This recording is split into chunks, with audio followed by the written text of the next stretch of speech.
గుంటూరు జిల్లా మామిళ్లపల్లిలో జోగి రమేష్‌ని పోలీసులు అరెస్ట్ చేయడం జరిగింది. అరెస్ట్ చేసి తెనాలి పోలీస్ స్టేషన్ వైపు అయితే తీసుకెళ్లడం జరిగినట్టు సమాచారం అయితే అందుతూ ఉంది. అయితే అక్కడ మామిళ్లపల్లిలో రైతులకు సంబంధించి ఏవైతే సమస్యలు ఉన్నాయో, ముఖ్యంగా మొక్కజొన్న రైతులకు సంబంధించి ఏవైతే కొన్ని రోజులుగా సమస్యలు కొనసాగుతూ ఉన్నాయో, ఇదే క్రమంలో జోగి రమేష్ గారు కూడా అక్కడికి రావడం జరిగింది. ఈరోజు రాగానే పోలీసులు అతన్ని అడ్డుకోవడం జరిగింది. ముఖ్యంగా వాళ్ళతోని మాట్లాడి పరిశీలించి అక్కడ ఏం జరుగుతుంది, అక్కడ ఉన్న గోడౌన్‌ని ఓపెన్ చేయబోగా అక్కడున్న పోలీసులు పర్మిషన్ తీసుకొని రాలేదు, మీరు పర్మిషన్ తీసుకొని రావాలి కదా అని చెప్పేసి అతన్ని అడ్డుకోవడం జరిగింది. అడ్డుకొని అతన్ని అయితే అదుపులోకి తీసుకోవడం జరిగింది. ముఖ్యంగా గత కొన్ని రోజులుగా ఈ రైతులకు సంబంధించి సమస్యలు అక్కడ కొనసాగుతున్నాయని చెప్పుకోవాలి. అదేవిధంగా ఇదే క్రమంలో టీడీపీ వర్సెస్ వైసీపీ గొడవలు కూడా కొనసాగుతున్నాయని చెప్పుకోవాలి. అయితే గత కొన్ని రోజులుగా మనం చూస్తూనే ఉన్నాం. దీనికి సంబంధించి ఏదైతే లీడర్లు వస్తూ ఉన్నారో వాళ్ళు రాగా కూడా, అంటే వైసీపీ లీడర్స్ కానివ్వండి, టీడీపీ లీడర్లు కానివ్వండి, అక్కడికి రాగానే ఏదో ఒక గొడవ క్రియేట్ అవ్వడం జరుగుతుంది. అయితే ఇదే క్రమంలో ఈరోజు జోగి రమేష్ గారు కూడా ఇక్కడికి రావడం జరిగింది. రాగానే ఇంకా టీడీపీ నేతలు ఎవరైతే ఉంటారో అక్కడ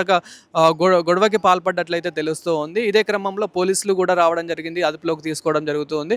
సో అదుపులోకి తీసుకునే క్రమంలో కూడా వైసీపీ నేతలు ఎవరైతే ఉంటారో వాళ్ళు కూడా కొంచెం అడ్డుకోవడం అయితే జరుగుతుంది. సో అడ్డుకోవడం జరిగింది. ఇదే క్రమంలో ఇంకా అతన్ని అయితే ఫైనల్గా అరెస్ట్ చేసి ఇంకా తెనాలి పోలీస్ స్టేషన్ వైపు అయితే తీసుకెళ్లిన సమాచారం అయితే మనం చూస్తూ ఉన్నాము. అయితే ముఖ్యంగా మొక్కజొన్న రైతులకు సంబంధించి ఏదైతే మనము వింటున్నామో గత కొన్ని రోజులుగా, ఇక దాని గురించే రమేష్ గారు అయితే రావడం జరిగింది. రమేష్ రాగానే కానీ ఇక పోలీసులు అయితే అడ్డుకోవడం జరిగింది. అంటే పర్మిషన్ తీసుకొని రావాలి కదా అని చెప్పేసి అయితే సో పోలీసులు అడ్డుకోవడం జరిగింది. ఇక అడ్డుకున్న తర్వాత అక్కడ గొడవ కూడా క్రియేట్ కావడం జరిగింది. ముఖ్యంగా వైసీపీ నేతలు, అదేవిధంగా అంటే వైసీపీ వర్సెస్ టీడీపీ నేతలు గొడవలు అయితే క్రియేట్ కావడం జరిగింది. అక్కడున్న ఇప్పుడు దీనిపైన కూడా వైసీపీ లీడర్స్ కూడా స్పందించడం జరుగుతూ ఉంది.